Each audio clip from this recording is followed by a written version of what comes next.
ചെയ്തിട്ടുള്ള എനിക്ക് തോന്നുന്നു 99% ആൾക്കാർ പുതിയ ആൾക്കാരാണ്. അടിപൊളിയായിരുന്നു.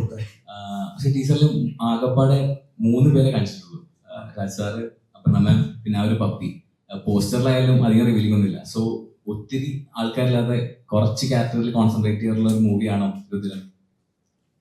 രുദ്രം എന്ന സിനിമയ്ക്ക് ആവശ്യമുള്ള ക്യാരക്ടേഴ്സ് ഉണ്ട്. അത് ടീച്ചറിലും വേറെ കുറച്ച് ക്യാരക്ടേഴ്സ് ഉണ്ട്. നിങ്ങളത് ജസ്റ്റ് ഒരു ക്ലീസ് പോലെ കണ്ടുകൊണ്ട് പിടിക്കാൻ പറ്റാത്തതായിരിക്കും. പക്ഷെ ഒരു ലിമിറ്റഡ് സ്പേസിൽ പറയുന്ന ഒരു കഥയാണ്. അപ്പൊ ആ സ്പേസിൽ നമുക്ക് ആവശ്യമുള്ള ആൾക്കാരെ വെച്ചിട്ട് നമ്മുടെ സ്റ്റോറി അല്ലെങ്കിൽ ആ ഒരു നമ്മളൊരു നരേറ്റീവ് പറയുമ്പോൾ അത് ട്രാവൽ ചെയ്യാൻ ആവശ്യമായിട്ടുള്ള കുറച്ച് കാര്യങ്ങളുണ്ടാവും.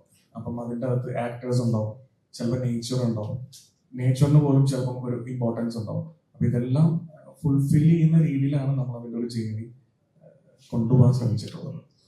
അപ്പം അത് ട്രെയിലർ വരുമ്പോൾ കുറച്ചുകൂടെ വിസിബിൾ ആവും. ഇന്നൊരു 7 മണി കഴിയുമ്പോൾ നിങ്ങൾക്ക് കുറച്ചും കൂടെ ക്യാരക്ടേഴ്സിനും കുറച്ചും കൂടെ വലിയൊരു രീതിയിലോട്ടും അത് ട്രാവൽ ചെയ്യുന്ന സിനിമയാണ് മനസ്സിലാവും. ഐ മീൻ കണ്ടന്റ് വൈസും അതുപോലെ തന്നെ അതിന്റെ ആക്ട്. പിന്നെ ഇതിൻ്റെ അകത്ത് ഞാൻ വിട്ടുപോയ ഒരു കാര്യം എന്താണെന്ന് വെച്ച് കഴിഞ്ഞാൽ, ഈ രാജ് സാർ അവർണിയല്ലാതെ ബാക്കി ചെയ്തിട്ടുള്ള എനിക്ക് തോന്നുന്നു 99% ആൾക്കാർ പുതിയ ആൾക്കാരാണ്. അപ്പം ആ പുതിയ ആൾക്കാരെ നമ്മൾ കൊണ്ടുവരുന്നതിലൊരു വല്ലാത്തൊരു ജേണി ഉണ്ടായിരുന്നു. അപ്പം ആ ജേണി അത്ര ഈസി ആയിരുന്നില്ല.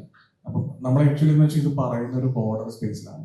മലയാളം, അതായത് കേരള, കർണാടക, തമിഴ്നാട് ബോർഡർ. ആ ബോർഡർ ഇന്ന ഒരു സ്ഥലം എന്ന് പറഞ്ഞിട്ട് നമ്മൾ അതിനെ സ്റ്റാമ്പ് ചെയ്യുന്നില്ല. നിങ്ങൾക്ക് കന്നഡയിൽ കണ്ടാലും അല്ലെങ്കിൽ നിങ്ങൾക്ക് ഏത് ലാംഗ്വേജിൽ കണ്ടാലും നിങ്ങൾക്ക് ആ എന്താ പറയുക, ആ ഒരു സ്ഥലം, ആ ഒരു ടെറൈൻ കണക്ട് ആണ്. അപ്പം അങ്ങനത്തെ സ്ഥലത്തേക്ക് സ്യൂട്ടബിൾ ആയിട്ടുള്ള കുറച്ച് ക്യാരക്ടേഴ്സിനെയാണ് നമ്മൾ കൊണ്ടുവരാൻ ശ്രമിച്ചിട്ടുള്ളത്. അപ്പൊ അതിന്റെ ഒരു കാസ്റ്റിംഗ് പ്രോസസ്സ് എന്ന് പറയുന്നത് നമ്മുടെ കാസ്റ്റിംഗ് ഡയറക്ടർ ഉണ്ടായിരുന്നു. അത് അപ്പം അവന്റെ ഒരു 2 മാസത്തെ ഒരു ജേണി ഇതിന്റെ പുറകിലുണ്ട്. അപ്പം അതിന്റെ കൂടെ തന്നെ എന്റെ ടീം ക്രിസായാലും ജോമോനായാലും ഈ പറയുന്ന പുതിയ ആൾക്കാരെ കണ്ടെത്താനായിട്ട് ഹെൽപ്പ് ചെയ്തിട്ടുണ്ട്. പിന്നെ ഇതിൻ്റെ അകത്ത് ഞാൻ വിട്ടുപോയൊരു കാര്യം ഇതിന്റെ സൗണ്ടിനെ കുറിച്ചാണ്. സൗണ്ട് ചെയ്തിട്ടുള്ളത് ഗണേഷ് മാരാർ എന്ന് പറഞ്ഞാൽ എൻ്റെ ഒക്കെ ഒരു സുഹൃത്ത് തന്നെയാണ്. ഇപ്പം നമ്മുടെ സൗഹൃദങ്ങളിൽ നിന്ന് ഉണ്ടായിട്ടുള്ള സിനിമ എന്ന് പറഞ്ഞാൽ. അപ്പം രാജ് സാറിനെ സംബന്ധിച്ചിടത്തോളം രാജ് സാറിന്റെ ഫസ്റ്റ് പടമാണ്. അപ്പം ഇത് പറയുന്ന സമയത്ത് തന്നെ നമ്മൾ പ്ലാൻ ചെയ്തൊരു കാര്യമുണ്ട്. ഇത് സിംഗ് സൗണ്ട് ഡിമാൻഡ് ചെയ്യാൻ കാരണം എന്ന് വെച്ചാൽ ഇതിലത്തെ ഒരു ഇമോഷൻസും ഇതിൽ ഒരു മൊമെന്റും നിങ്ങൾക്ക് വീണ്ടും സ്റ്റുഡിയോയിൽ റീക്രിയേറ്റ് ചെയ്യാൻ പറ്റില്ല. അത് വീണ്ടും കൊണ്ടുവരാൻ പറ്റില്ല. അത് അപ്പോഴേ കിട്ടും.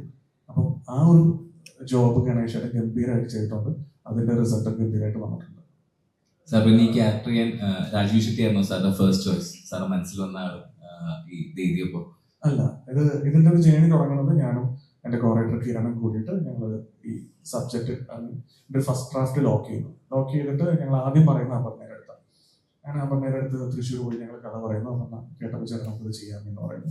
അങ്ങനെയാണ് ആ സിനിമയുടെ ഒരു ജേണി തുടങ്ങുന്നത്. അതിനുശേഷം നമ്മൾ ഈ ഓപ്പോസിറ്റ് മാത്യു എന്ന് പറയുന്ന ക്യാരക്ടർ ആര് ചെയ്യാം എന്നുള്ളൊരു ഡിസ്കഷൻ നമ്മുടെ എല്ലാ ക്രൂയുടെ അടുത്തുനിന്ന് നമ്മളുണ്ടായി. ക്രൂ മെമ്പേഴ്സായിട്ട് നമ്മൾ ഡിസ്കസ് ചെയ്യുന്നു ആരെ കൊണ്ടുവരാം. അപ്പം നമ്മൾ മലയാളത്തിൽ നമുക്ക് ആക്സസ് ചെയ്യാൻ പറ്റുന്ന ഒത്തിരി ആക്ടേഴ്സ് ഉണ്ട്. അപ്പം അവരൊക്കെ ആയിട്ട് നമ്മൾ സംസാരിക്കുന്നു. പലർക്കും ചിലപ്പോൾ ആ ക്യാരക്ടറിന്റെ ഒരു വിഷയം കിട്ടിയിട്ടുണ്ടാവില്ല, അല്ലെങ്കിൽ ആ ക്യാരക്ടർ അവർക്ക് കണക്ട് ആയിട്ടുണ്ടാവില്ല. അപ്പൊ നമ്മളെ സംബന്ധിച്ചിടത്തോളം നമുക്ക് ഗംഭീരമായ ഒരു പെർഫോമർ വേണം.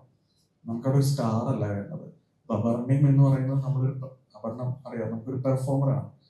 എല്ലാ സ്റ്റാർസും അവർ ഈ സ്റ്റാർസ് എന്ന് പറയുന്ന ഒരു പട്ടം ഡിസർവ് ചെയ്യുന്നതിന്റെ കാരണം അവർ പെർഫോമൻസ് പെർഫോമറാണ്. അപ്പം നമ്മൾ അപർണയും ചലഞ്ച് ചെയ്യുന്ന ഒരാൾ തന്നെയായിരിക്കണം പെർഫോമൻസ് വൈസിൽ. അപ്പം നമ്മൾ അങ്ങനെ ഒരു ഡിസ്കഷനിൽ നമ്മുടെ ഒരു കോമൺ ഫ്രണ്ട് ഉണ്ട്. അപ്പം ആ ഫ്രണ്ട് വഴി മിഥുൻ പോകുന്നുണ്ട്, മ്യൂസിക് ഡയറക്ടർ. നമ്മൾ മുമ്പ് കമ്മിറ്റ് ചെയ്തിരുന്നത് മിഥുനായിരുന്നു.